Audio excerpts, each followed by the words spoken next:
Hey guys, this is भाई F C. आज हम बात करेंगे नेटवर्क एंड साइबर सिक्योरिटी के स्कोप जॉब्स और यह इजी होती है या हार्ड होती है ब्रांच, तो इस पर भी बात करेंगे। और सबसे इंपॉर्टेंट फैक्टर्स का हो सकता है हाउ टू इनक्रीज सैलरी इसमें कैसे इनक्रीज करें, इसके 3 या 4 स्टेप हैं जो कि वीडियो के एंड में बताएगा। अगर चैनल को सब्सक्राइब नहीं किया तो सब्सक्राइब कर लीजिए, लाइक नहीं किया तो लाइक कर दीजिए और कमेंट करके बताना वीडियो कैसा लगा।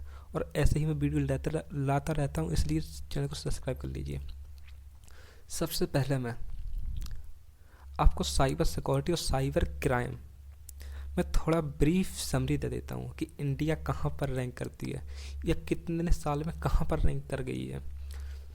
तो पहले स्थान पे तो यूनाइटेड किंगडम है साइबर सिक्योरिटी में, जिसको यूके बोलते हैं। और साइबर क्राइम में पहले स्थान पर यूनाइटेड स्टेट ऑफ अमेरिका आती।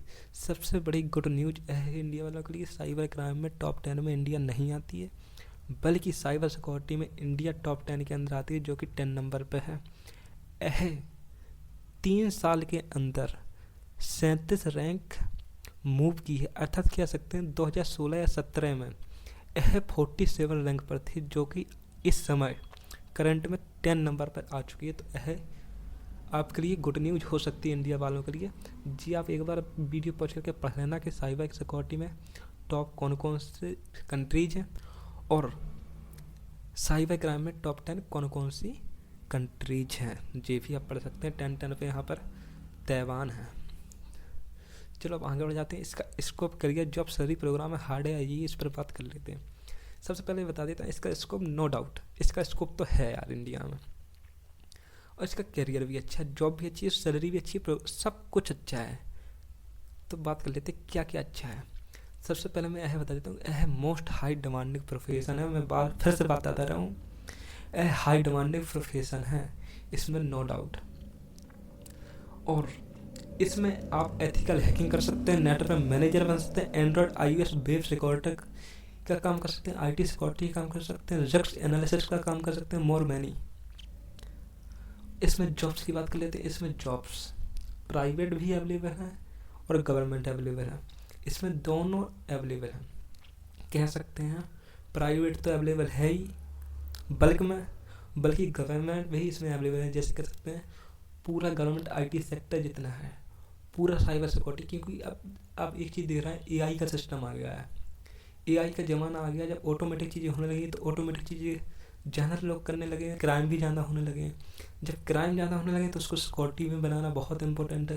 जब सिक्योरिटी में बनाना इंपॉर्टेंट है तो सिक्योरिटी वाला काम आने लगा है, और जब सिक्योरिटी वाला काम आने लगा तो जॉब नहीं करने लगी। जब जॉब नहीं करने लगी तो सैलरी बढ़ेगी, और सैलरी बढ़ेगी तो आप लोगों को जॉब मिलेगी, और आप जॉब मिलेगी तो आपको सैलरी ज़्यादा मिलेगी, और सैलरी ज़्यादा मिलेगी तो आपका लाइफ स्टाइल अच्छा होगा।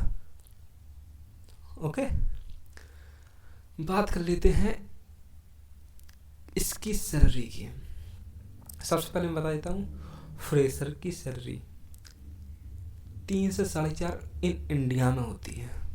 लेकिन यही आप यूके या यूएसए में जा रहे हैं या फ्रांस या रसिया में जा रहे हैं तो आपकी सैलरी 20 से 25 लाख मीडियन हो सकती है।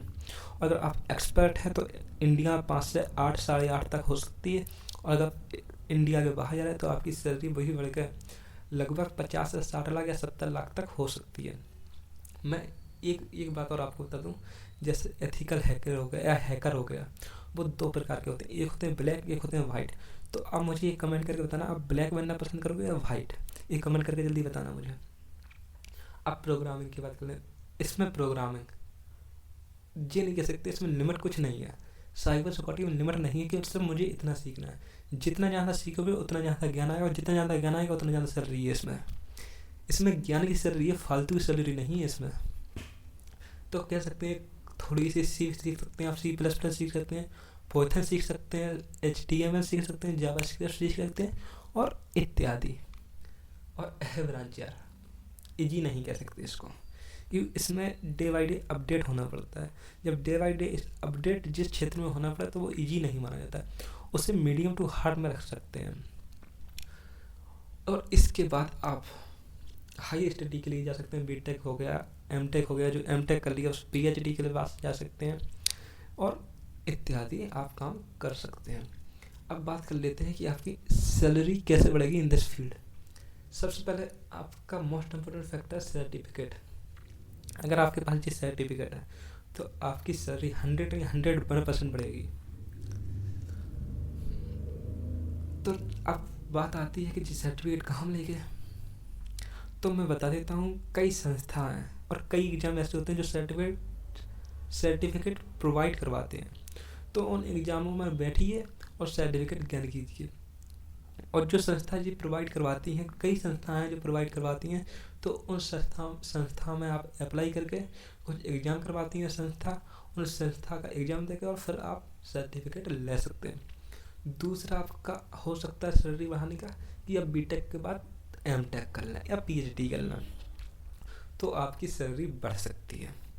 तीसरा इम्पोर्टेंट फैक्टर इसका, आपको ये नहीं कि सिर्फ मैंने एक चीज़ सीख ली तो मैं घर पर बैठ गया कि अब तो मेरी सैलरी 8 लाख है, 10 लाख है, 20 लाख है, उतने में खुश हूँ। लेकिन ऐसा नहीं, इसमें आपको निकाल दिया भी जा सकता है, क्योंकि जब आप उतना काम नहीं कर पा रहे हैं तो आपको निकाल दिया जाएगा। आप काम क्यों नहीं कर पा रहे हैं? क्योंकि आप अपडेट नहीं हो रहे हैं। इसलिए अपडेट होना बहुत ज़रूरी है। अगर आप अपडेट डे बाई डे हो गए तो आपकी सैलरी 100% बढ़ेगी। और चौथा मोस्ट इम्पोर्टेंट है इसकी सैलरी बढ़ाने का तरीका, आप सीधा कंपनियों की रिस्पॉन्सिबिलिटी ले लीजिए कि आपके जो iOS हैं या वेब हैं या एंड्रॉयड हैं, आपके जो भी कंपनी है उसकी सिक्योरिटी का मेरा काम है। ऐसा आप रिस्पॉन्सिबिलिटी ले सकते हैं। कई कंपनी ऐसा रिस्पॉन्सिबिलिटी देती हैं।